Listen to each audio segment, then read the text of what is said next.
আচ্ছা, আমরা সরলরেখা চ্যাপ্টারটা পড়ছিলাম এবং ওটার পার্ট এটা শেষ করেছি, পার্ট বিটা শুরু করা হচ্ছে। ঠিক আছে,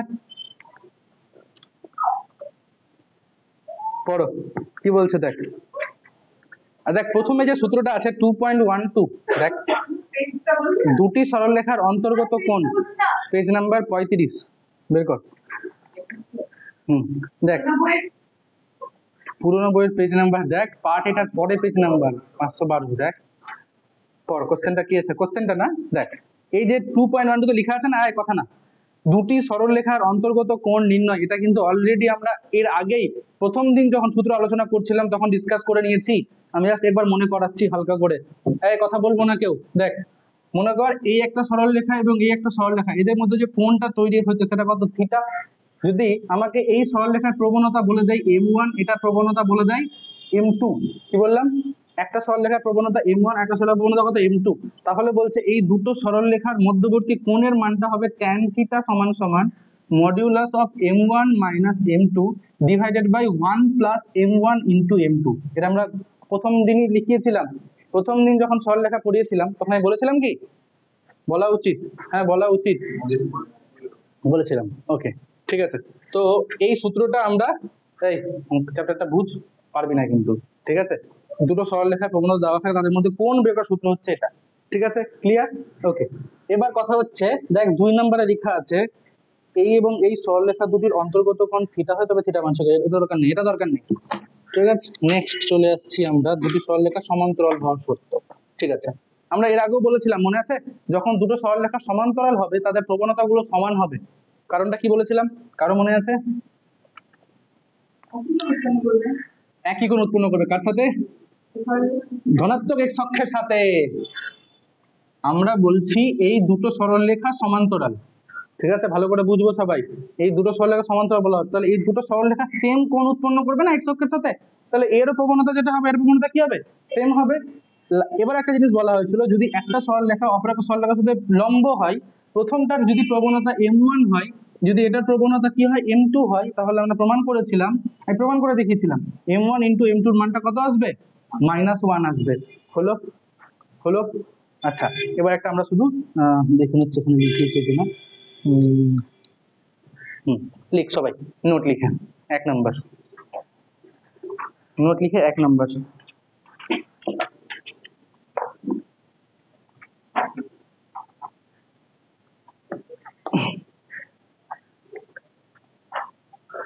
ax plus by plus c equal to 0 সরলরেখার সমান্তরাল সরলরেখার সমীকরণ হবে।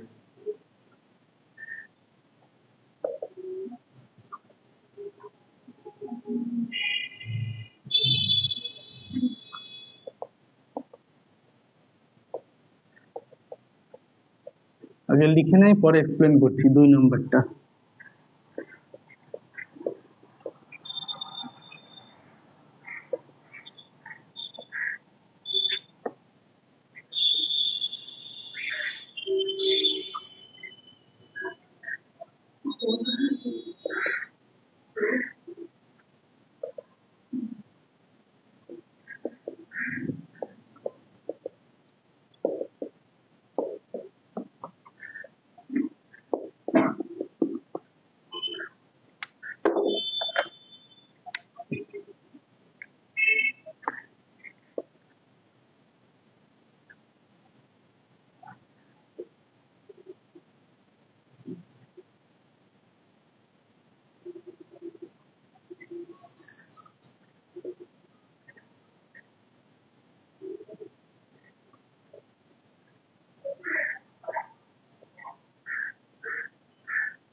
আচ্ছা টেন্স লিখে নাও তাড়াতাড়ি কুইকলি।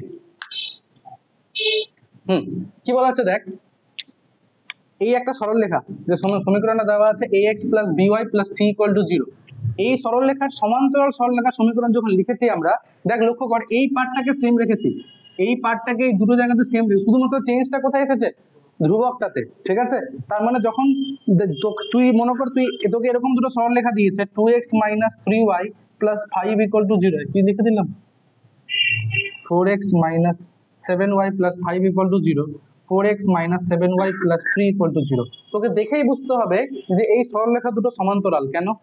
কারণ এই সরলরেখা দুটোর এই পার্টটা কি আছে, সেম আছে। বোঝাতে পারছি? ঠিক আছে, যখনই আমরা দেখবো একটা সরলরেখার এই পার্ট দুটো সেম, তার মানে সরলরেখা দুটো কি সমান্তরাল। বোঝাতে পারছি? দেখেই বুঝতে হবে কিন্তু এটা। ওকে, আর তাছাড়া তুই যদি এমনি তো এখান থেকে প্রবণতাটা বের করিস দেখবি সেম আসছে। ঠিক আছে, তো এটা একটা আরেকটা অন্যভাবে বোঝা যায়।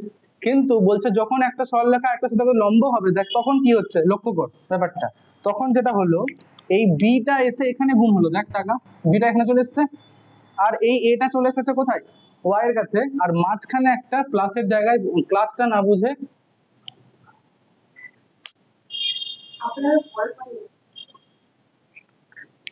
কি বললাম দেখ, বেসিক্যালি বিটা এখানে এসেছে, এটা এখানে গেছে, আর এই প্লাসটা চেঞ্জ হয়ে মাইনাস হয়ে গেছে, তখনই আমি বলবো এই সরলরেখা দুটো লম্ব, তাই তো? আচ্ছা, একটু লক্ষ্য করে দেখ, আমি এক্সাম্পল দিয়ে বোঝানোর চেষ্টা করেছি। এই একটা সরলরেখা, তাহলে এর সাথে সমান্তরাল যদি কোনো সরলরেখার সমীকরণ চাই আমি, এই পার্টটা সেম থাকবে, সেম রাখা হয়েছে, শুধু ধ্রুবকটাকে আমি চেঞ্জ করেছি। স্যার ধ্রুবকের মানটা কোথায় পাবো?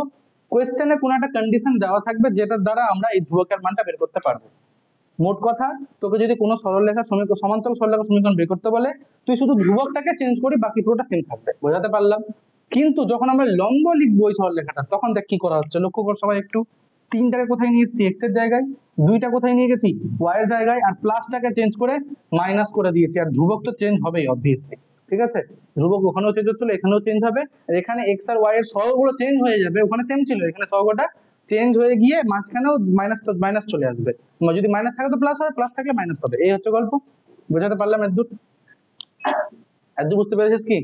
ওকে, এবার আরেকটা জিনিস লিখ, এই দুটো সরলরেখার সমীকরণ লিখ, একটা a1x plus b1y লিখ, দুটি সরলরেখা লিখে a1x plus b1y plus c1 equal to 0।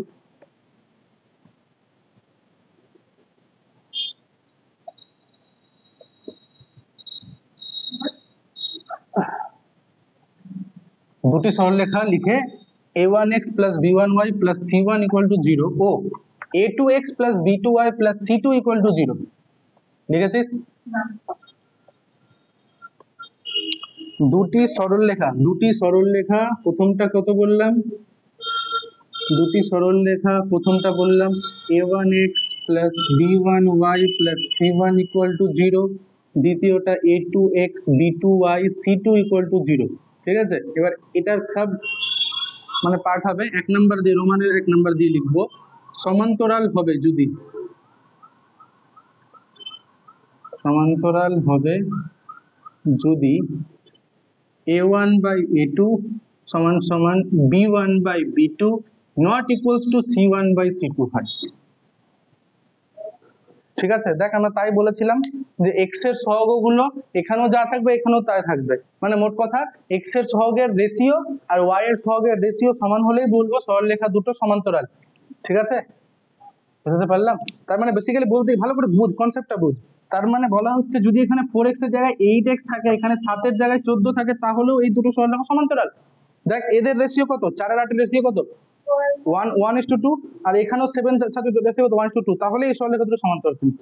ঠিক আছে, শুধু সেম হলে যে সমান্তরাল যদি বলতে পারবো না, কারণ আমি যদি এখানে একটা 2 দিয়ে ভাগ করে দিই, এখানে 3 এর 2 হয়ে যাবে, এটা সেম হয়ে গেল অপর লাইনে, না? বোঝাতে পারছি কি?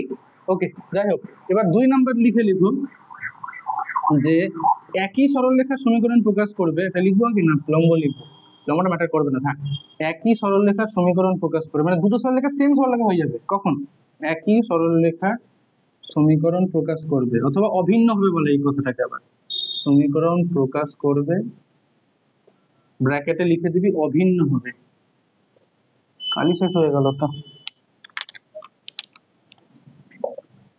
অভিন্ন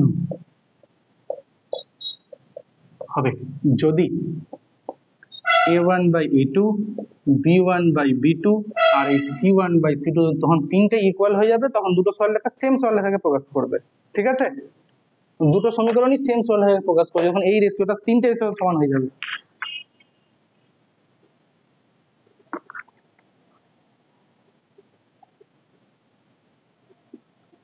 ওকে, আমরা অঙ্ক করি এবার। ঠিক আছে, এই বিন্দুগুলো সরলের উপর লম্ব সরলরেখার সমীকরণ নির্ণয় করি। উদাহরণ 5 নাম্বারটা পর। উদাহরণ 5 তাড়াতাড়ি পর। সূত্র লিখেছি না? আর সূত্র নেই, আর সূত্র নেই, তাহলে আমরা পর।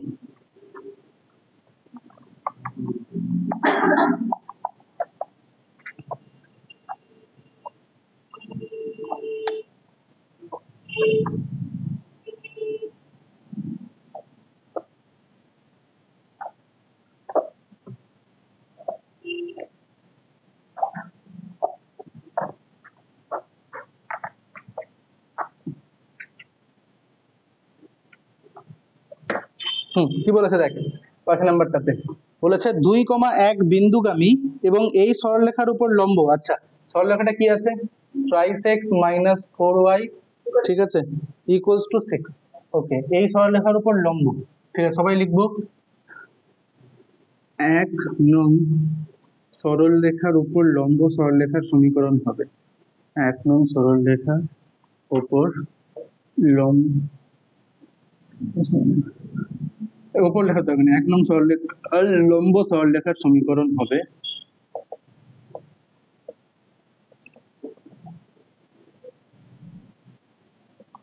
আমি আবারও মনে করাচ্ছি, আমরা কি বলেছিলাম, যখন সমান্তরাল বলবো তখন এক্স আর ওয়াই এর সহগগুলো চেঞ্জ হবে না, যা আছে তাই থাকবে। আর যখন লম্ব হবে তখন কি বললাম, সহগগুলো চেঞ্জ হবে, আর মাঝখানে যদি প্লাস থাকে তো মাইনাস হবে, মাইনাস থাকে তো প্লাস হবে। ওকে, তার মানে এটা কি লিখবো আমরা, 4x + 3y প্লাস কোনো একটা নতুন ধ্রুবক ইকুয়াল টু 0।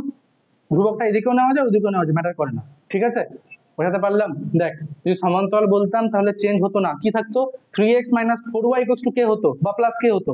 কিন্তু যেহেতু এখানে লম্ব আছে, সহগগুলো চেঞ্জ হলো এবং মাঝখানে যে চিহ্নটা ছিল সেটা চেঞ্জ হয়ে যাবে। ঠিক আছে, উফ। এবার বলা হচ্ছে যে এই দেখ, এই সরলরেখাটা কোন বিন্দুগামী বলেছে, দেখ তো পড়তো, এই সরলরেখাটা কোন বিন্দুগামী, 2,1। তাহলে এখানে যদি আমি 2,1 বসছি আমি কে মানটা পেয়ে যাবো, তাই তো? ব্যাস, অঙ্ক শেষ, আমার কিছুই নেই অঙ্কটাতে। বললাম না যে কে এর মানটা বের করার জন্য কোয়েশ্চেনে কিছু একটা গিভেন থাকবে প্রত্যেকটা কোয়েশ্চেনেই। ঠিক আছে, ক্লাসটা বুঝছিস না আবার গিয়ে বলবি স্যার চ্যাপ্টার ডাউট আছে। ঠিক আছে, যেহেতু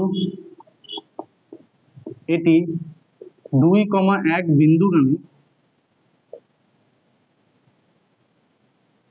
বলে আমরা 4 × 2 + 3 × 1 + k = 0, এখান থেকে আমরা k এর মানটা পেয়ে গেলাম দেখ -11। ঠিক আছে, অতএব নির্ণেয় সরলরেখার সমীকরণ বলে 4x + 3y - 11 = 0 বল বা = 11 বল। বোঝাতে পারলাম কি?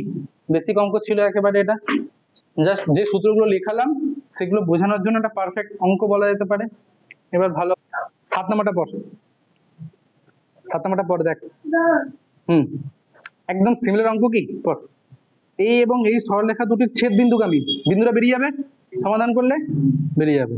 এই সরলরেখার লম্ব, তো লম্বর কাজ তো করলাম, আর বিন্দু এখানে দেওয়া ছিল এখানে দেওয়া নেই, শুধু এতটুকু ডিফারেন্স। 5 নম্বরে বিন্দুটা দেওয়া ছিল, 7 নম্বরে বিন্দুটা আমাকে বের করতে হবে, এতটুকু পার্থক্য, বাকি পুরো অঙ্ক সেম হয়ে যাবে।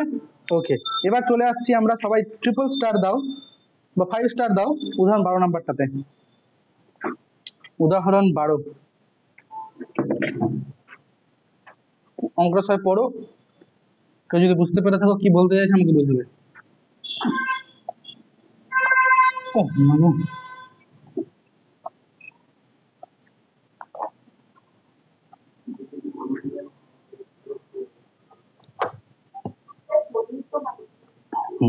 ওটাই তো বোঝা তো আছে অঙ্কটাতে বোঝার।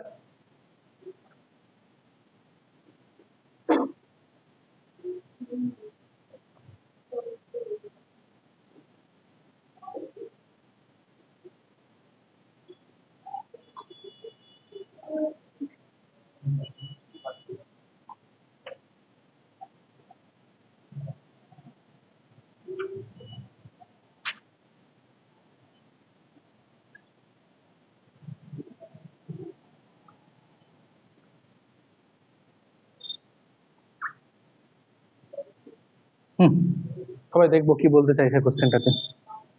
বলেছে, আমি আগে বলছি, আমি আগে বোঝাচ্ছি, তারপরে তোরা কোশ্চেনটা আবার পড়বি, ঠিক আছে? দেখ, একটা বিন্দু দেওয়া আছে, ঠিক আছে?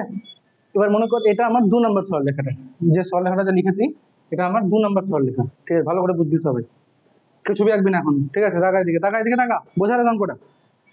এই সরলরেখা থেকে এই বিন্দু থেকে সরলরেখার অনেকগুলো দূরত্ব তৈরি করা যায়, সবগুলোই দূরত্ব তো, আমার এইগুলো দূরত্ব চাইনি। বলেছে 1 নম্বর সরলরেখার সমান্তরাল দিকে পরিমিত, তার মানে যদি 1 নম্বর সরলরেখাটা এরকম হয় তাহলে এর সমান্তরাল আমাকে মেজার করতে হবে। তার মানে এই বিন্দু থেকে এই সরলরেখার সমান্তরাল ভাবে আমাকে দূরত্বটা মেজার করতে হবে। সমান্তরাল হলো কি? ধরে না হলো, ঠিক আছে? বোঝাতে পারছি ব্যাপারটা? বুঝতে পারলাম না? এটা আমার 1 নম্বর, এটা আমার 1 নম্বর সরলরেখা, আর এটা হচ্ছে 2 নম্বর সরলরেখা। ভালো করে বুঝ, আবার বোঝাচ্ছি। পি বিন্দু থেকে 2 নম্বর সরলরেখার অনেকগুলো দূরত্ব বের করা যায়, কিন্তু কোন দূরত্বটা বের করতে বলেছে? বলেছে 1 নম্বর সরলরেখা যেমন আছে, যেমন ভাবে আছে তেমনই তার প্যারালাল আমাকে মেজার করতে হবে এই দূরত্বটা, ঠিক আছে? বোঝাতে পারলাম? হ্যাঁ, মানে এ যেমন আছে তার সমান্তরাল দিকে আমাকে মেজার করতে হবে, ঠিক আছে? বোঝাতে পারছি এই কোশ্চেনটা? যদি কোশ্চেনটা বুঝতে পেরে থাকো তাহলে আমি এবার অ্যাপ্রোচটা বোঝাচ্ছি। এবার কোশ্চেন আগে পড়ে নে, তাও দেখ। দেখ,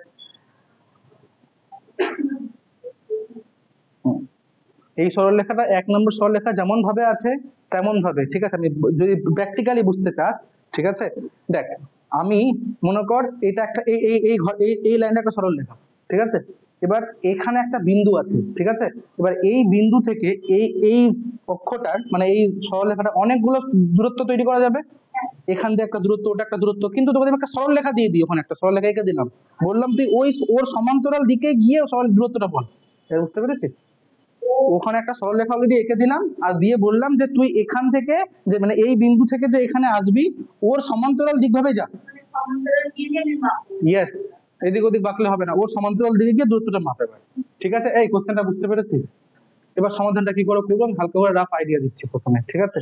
দেখ, আমাকে যদি আমি এই বিন্দুটা মানে এই কিউ বিন্দুটা এনি হাউ পেয়ে যাই, তো আমার এই পি কিউর দূরত্বটাই হবে গিয়ে নির্ণয় দূরত্ব, তাই তো?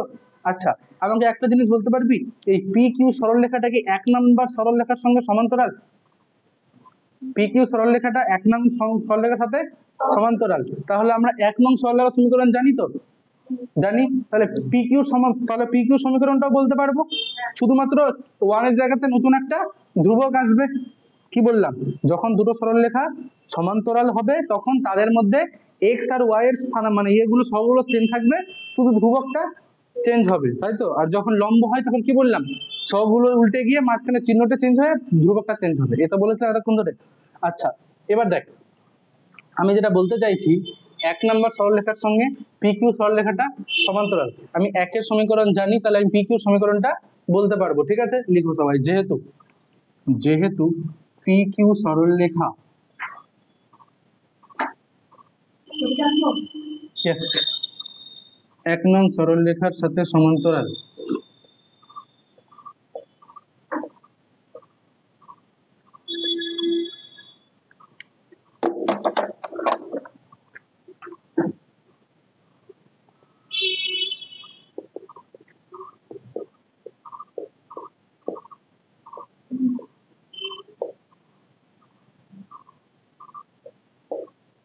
খালি একদম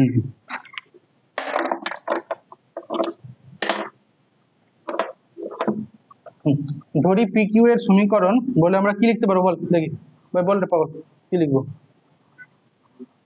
পি কিউটাকে 1 এর সঙ্গে সমান্তরাল বললাম, তাহলে পি কিউ সমীকরণটা কি লিখবো? বাহ, না না, পি কিউটাকে 1 এর সমান্তরাল বললাম তো, তো একটাকে ইউজ করবো না, এক্স মাইনাস 2y, আর শুধু একটা নতুন ধ্রুবক নিয়ে আসবো, এই প্লাস ইকুয়ালস টু কে। একটু কি লিখালাম তাহলে সূত্রটা আমি, যে এই পার্ট দুটো সেম থাকবে, শুধুমাত্র ধ্রুবকটা চেঞ্জ হবে, plus k by k equal to k লিখতে পারি আমরা। বললাম না যে দুটো সরলরেখার সমান্তরাল হলে এই পার্টটা সেম থাকবে, ধ্রুবকটা চেঞ্জ হবে, কতবার বলবো একই জিনিস? এবার বলবি যে স্যার এই কে এর মানটা কি করে বের করবো? পি কিউ, এটা আমি কার সমীকরণ লিখেছি? পি কিউ, একটা বিন্দু তো আছে আমার কাছে পি, যে এই এই সমীকরণটাকে সিদ্ধ করবে, তাহলে কে এর মানটা এখান থেকে পেয়ে যাবো। ওটা নিয়ে একটু লাভ হতো না তো আমার, আমি ওটা দিয়ে মানে y - 5 দিয়ে বলছিলি তো, আমি একেবারে x এর জায়গায় 3 এর মানটা পাই। তো আমাকে তো লিখতে হবে, না হলে কি করে পারবো। না ডাইরেক্টলি তো আগে আমাকে লিখতে হবে সমীকরণটা, দেখো তারপরে। আচ্ছা যেহেতু p বিন্দু p3,5 3 নং সরলরেখার উপরে অবস্থিত। এই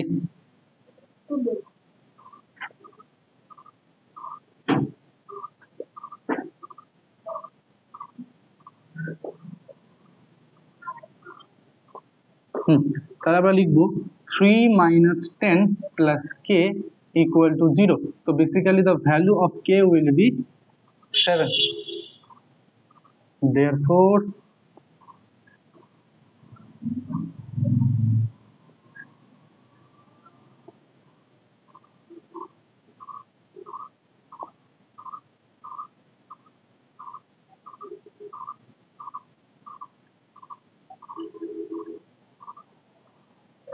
এতদূর করো, তারপরে আমি বোঝাচ্ছি। হ্যাঁ কি বলছিলাম, আমার আলটিমেট টার্গেট কি ছিল, আমার কোশ্চেন আলটিমেট চেয়েছিল কি পি কিউর দূরত্ব, তাই তো। তো আমরা বললাম পি কিউ দূরত্ব বের করার জন্য আমার পি বিন্দু জানা আছে, কিউ বিন্দুটা পেলে হয়ে যাবে। এতক্ষণ আমরা কি বের করতে পেরেছি, পি কিউর সমীকরণ বের করতে পেরেছি, তাই তো। লক্ষ্য করে দেখ 2 নম্বর সমীকরণটা এখনো কোনো কাজে লাগেনি, তাই তো। আচ্ছা আমি যে পি কিউ সমীকরণটা পেয়ে গেলাম, এই যে পি কিউ সমীকরণের সাথে যদি আমি এই যে 2 নম্বর সমীকরণটাকে সমাধান করি, আমি কিউ বিন্দুটা পেয়ে যাব। বোঝাতে পারছি, পি কিউ সমীকরণ পেয়ে গেছি অলরেডি, 2 নম্বর সমীকরণ আমার কাছে আছে, এই দুটোকে সমাধান করলে আমি কিউ বিন্দুটা পেয়ে যাব। তারপর এই যে পি আর এই যে কিউ দূরত্ব বের করলে অঙ্ক শেষ, ঠিক আছে। কোনটা, হ্যাঁ 3 নম্বরটা পি কিউ, ওটা একটা নাম দিয়েছিলাম, যাই হোক ম্যাটার করে না। এবার দেখ এটাকে 4 নাম্বার, আমি কার সাথে কাকে সমাধান করবো তাহলে বল, এই যে 4 নাম্বারের সাথে 2 নাম্বারটাকে সমাধান করব, ঠিক আছে। যে যেটা মেথডে চাইলে করতে পারিস, আমি ওপেনই করে দিচ্ছি। টুয়াইস এক্স 3y = 14 2x, আর এখানে লিখে দে প্রথমে 1 × 2 - 2 × 4, 2x - 4y, আচ্ছা ইকুয়ালস টু লিখতে গেলে -14 হয়ে যাবে, কারণ 14 ওদিকে নিয়ে গেলাম, ওকে, আর 2 দিয়ে গুণ করা হয়েছে, okay, minus plus plus. So basically x x কেটে গেল, 7y এর ভ্যালু হয়ে গেছে 28, এখান থেকে আমরা y এর ভ্যালু পেয়ে গেলাম 4, ঠিক আছে। y এর ভ্যালু যদি 4 পেয়ে যাই, 2 নম্বরে গিয়ে বসিয়ে দাও, 2 নং সমীকরণে মান বসিয়ে পাই, তাহলে টুয়াইস এক্স এর ভ্যালু হয়ে গেছে 14 - 12, 14 - 12, তার মানে এক্স এর মানটা আমি 1। তাহলে আমাকে বল যে অতএব কিউ বিন্দুটি হলো, কিউ হলো বলে 1,4, নির্ণেয় দূরত্ব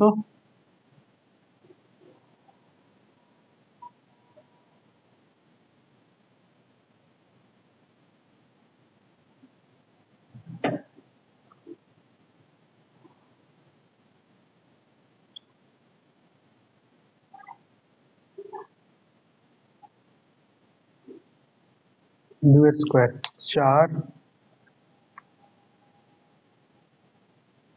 একের স্কোয়ার 1, √5 একক। বলো তো, যদি বুঝতে না পেরে থাকিস বলে দিও। 15 নম্বরটা, উদাহরণের 15টা। আচ্ছা আমরা যখন এই কথা না, আমরা যেদিন প্রথম দিন সরলরেখা পড়িয়েছিলাম, মনে কর একটা ত্রিভুজের অনেকগুলো বিন্দু পড়িয়েছিলাম, একটা ছিল ভর কেন্দ্র, একটা ছিল না মধ্যমা মৃত বিন্দু, তো ভর কেন্দ্র শীর্ষবিন্দু ত্রিভুজের শীর্ষবিন্দুর সঙ্গে এখানে কি গল্প আছে। একটা ত্রিভুজে অনেকগুলো কেন্দ্র বলেছিলাম, একটা ছিল ভর কেন্দ্র, একটা ছিল অন্তঃকেন্দ্র, একটা ছিল পরিকেন্দ্র, আর একটা ছিল মনে কর লম্ব কেন্দ্র, যেটাকে আমরা অর্থ সেন্টার বলেছিলাম, ঠিক আছে। তো আমরা ওই চারটের মধ্যে দুটো বের করার সূত্র শিখেছিলাম। একটা ভর কেন্দ্র, ভর কেন্দ্র কি হয়, x1 + x2 + x3 / 3, y1 + y2 + y3 / 3।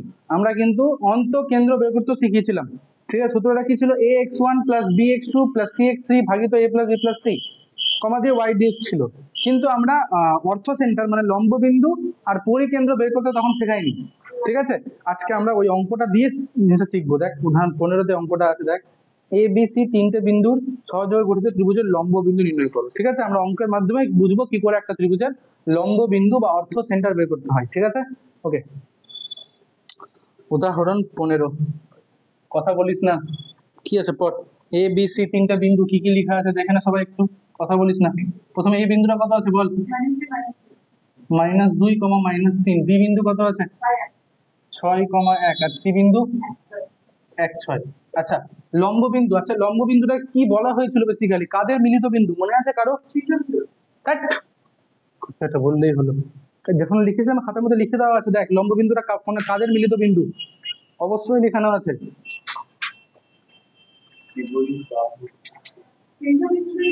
প্রত্যেকটা শীর্ষবিন্দু থেকে বিপরীত বাহুর উপর লম্ব যে সরলরেখাটা, এই প্রত্যেকটা শীর্ষবিন্দু থেকে বিপরীত বাহুর উপর লম্ব যে সরলরেখাগুলো তাদের মিলিত বিন্দু। তার মানে এখান থেকে একটা লম্ব টানলাম, এখান থেকে একটা লম্ব টানলাম, এই দুটো লম্ব যেখানে মিলিত হলো, মানে তিনটেই লম্ব যেখানে মিলিত হলো সেটাকে কি বলা হচ্ছে, লম্ব বিন্দু। বোঝাতে পারছি? আচ্ছা, তো আমার কি তিনটে বের করার দরকার আছে? দরকার আছে কি? যে কোনো দুটো বের করে সমাধান করতে পেয়ে যাবো, তাই না? অ্যাকচুয়ালি তিনজনের মিলিত বিন্দু, ভালো করে বুঝ। তিনটে লম্বের মিলিত বিন্দু হচ্ছে কি লম্ব বিন্দু, কিন্তু আমার যদি বিন্দুটা দরকার লাগে আলটিমেটলি, তাহলে আমি যে কোনো দুটোকে সমাধান করলেই তো পাবো। তার মানে বেসিক্যালি আমরা এখন A D R B E এর সমীকরণ বের করতে চাইছি। এ ডি আর বি এর সমীকরণ পেয়ে গেলে আমার অঙ্কটা করতে বেশিক্ষণ সময় লাগবে না। ঠিক আছে, এবার আমাকে বলবি, সবাই বলি ভালো করে তাকা, এ ডিটা কার উপরে লম্ব? বিসির উপরে লম্ব। ঠিক আছে, আমি যদি বিসির প্রবণতা পেয়ে যাই কি পাবোই, কি করে বের করতে হয় বিসির প্রবণতা? y2 - y1 ভাগিত x2 - x1 করে আমরা বিসির প্রবণতা বের করতে পারবো কি পারবো না? ঠিক আছে, এবার বল, যখন দুটো সরলরেখা লম্ব হয় তাদের মধ্যে কি সম্পর্ক আছে? m1 m2 গুণ করে কত হয়? -1 হয়। ঠিক আছে, যদি একটা সরলরেখার প্রবণতা আমি বলে দিলাম তোকে 3/4, তাহলে অপরেরটা কত হবে? অবভিয়াসলি এটাকে উল্টে দিবি মানে 4/3 আর মাইনাস দিয়ে গুণ করে দিবি। ঠিক আছে, যদি মনে কর একটা সরলরেখার প্রবণতা বললাম তোকে আমি 1/2, তাহলে অপরটা কত হবে? m2টা -2। ঠিক আছে, এই সিম্পল লজিক। ওকে, তাহলে যেহেতু আমি বিসির প্রবণতা পেয়ে যাব, এবার যেহেতু এডি হচ্ছে গিয়ে বিসির উপরে লম্ব, তাহলে তো আমি এডি প্রবণতাটাও পেয়ে যাব। এই যে এই এক্সাম্পল গুলো দিয়ে বুঝতে পারলাম না? বিডির প্রবণতা আর বিসির প্রবণতা আর এডির প্রবণতা গুণ করে কত আসবে? -1, সেখান থেকে তো পেয়ে যাবো, তাই তো? ছবিটা আঁকবো সবাই, ছবিটা এঁকে লিখবো বিসি বাহুর প্রবণতা, চল বের কর, বা বিসি সরলরেখার প্রবণতা, বিসি সরল রেখার প্রবণতা 6 - 1 1 - 6, তার মানে 5/-5, তার মানে -1। যেহেতু এডি লম্ব বিসি, এডি সরলরেখার প্রবণতা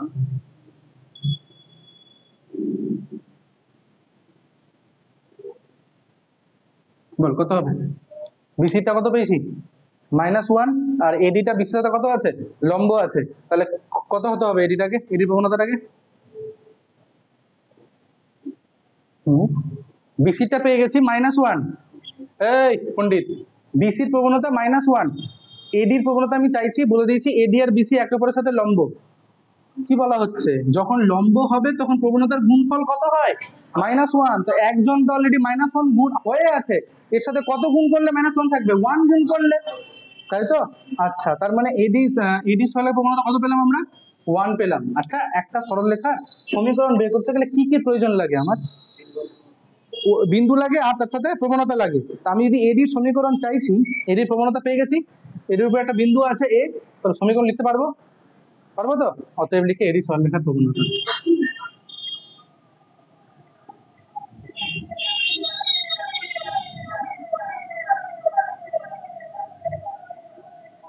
এই প্রবণতা কোন সমীকরণ? এডি সরলরেখার সমীকরণ y + 3 = 1 × x + 2, so basically x - y - 1 = 0। এটা আমার নাম্বার। কারো যদি অসুবিধা হয় বুঝতে বলবি, এগুলো কনসেপচুয়াল জিনিস কিন্তু। কোথায় ছিলাম? হ্যাঁ, আমরা কার সমীকরণ, আমাদের টার্গেট কি ছিল? আমাদের টার্গেট ছিল এই বিন্দুটা বের করা, ঠিক আছে? এই বিন্দুটা বের করার জন্য আমরা প্রথমে এডি সমীকরণ বের করে ফেলেছি। বাই দ্য সেম লজিক আমরা বিই এর সমীকরণ বের করতে চাইছি। আমাকে বলবি কেউ, আমরা কি এসি সরলরেখার প্রবণতা বের করতে পারবো? এসি পারবো? আর এসির সাথে বি লম্ব আছে, সেম লজিকে আমরা বি প্রবণতা পেয়ে যাবো। তো বল এবার এসি সরলরেখার প্রবণতা, এই তো তোরা ক্লাসে মন দিস না, এসি সরলরেখার প্রবণতা কত হবে?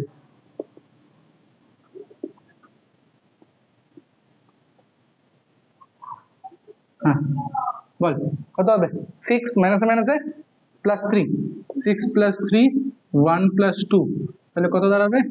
3 9 3, তার মানে 3। তাই বল এবার, তাই টাকা দিকে এত ভঙ্গ করে না এরা। বিই, যেহেতু বিই লম্ব এসি, বি সরলরেখার প্রবণতা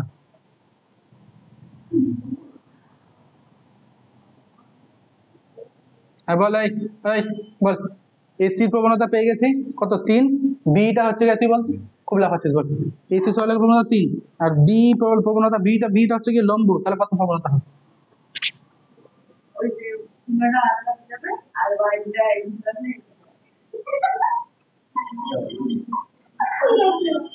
প্রবণতা বলে তুই সমীকরণ চাইছি না, প্রবণতা।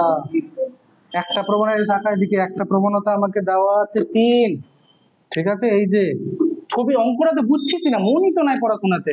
এই যে এই এসির প্রবণতা আমি পেয়ে গেছি 3, এসির সাথে কে লম্ব আছে? বিই লম্ব আছে। তবে যখন দুটো সরলরেখা লম্ব হয় তাদের মধ্যে কি সম্পর্ক আছে প্রবণতাদের? মানে গুণফল, প্রবণতাগুলোর গুণফল -1 হবে। তো একটা যদি প্রবণতা 3 হয় অপরটার কত হবে? -1/3। কি বললাম? উল্টে দিবি আর মাইনাস দিয়ে গুণ করে দিবি। এখানে তো এক্সাম্পল গুলো লিখিয়েছিলাম। তাহলে কত আসবে প্রবণতাটা? -1/3। তাহলে আমি দেখ বি এর উপরে বির একটা বিন্দু ছিল আমার কাছে, বি প্রবণতাও পেয়ে গেছি, সমীকরণ লিখতে পারবো। অতএব লিখে বিই সরলরেখার সমীকরণ।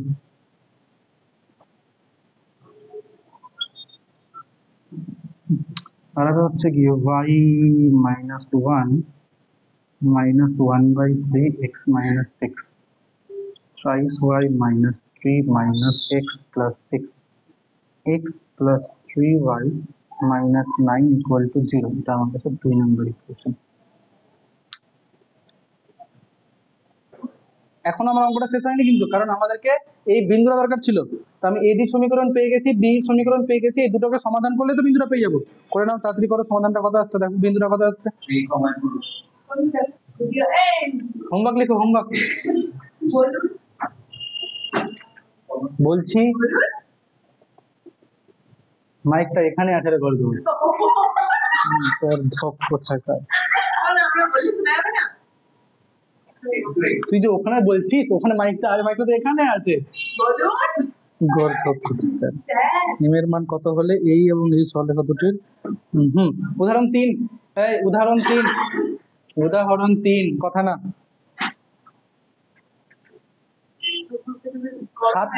7 তো আগেই দিয়েছি, 7 তো আগেই দিয়েছি নাকি?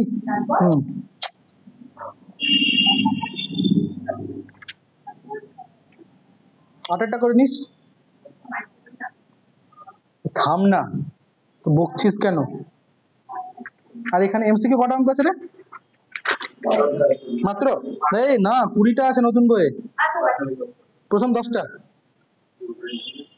ঠিক আছে, ওদিকে কটা অঙ্ক দিয়েছি? মাত্র 2টো দিলাম ওদিকে, 3। আরেকটা দিয়ে দিই, আর একটা দিয়ে দিই, দাঁড়া আর একটা দিয়ে দিই। 9টা পারবি না তোরা। এবিসি ত্রিভুজের এবিসি সূত্র দেয়, থাম না তখন বি থেকে, হ্যাঁ ওইটাও পারবি না তোরা। মনে করে এ এবং বিন্দু পর্যন্ত বিন্দু, এই সরলরেখার উপর এবি সরলরেখার লম্ব অভিক্ষেপ, এটাও পারবি না। না এমসিকিউ ওটা দিব না।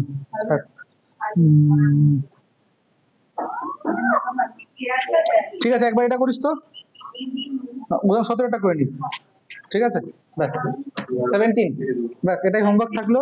পরের দিন পরীক্ষা, রবিবার দিন, ঠিক আছে?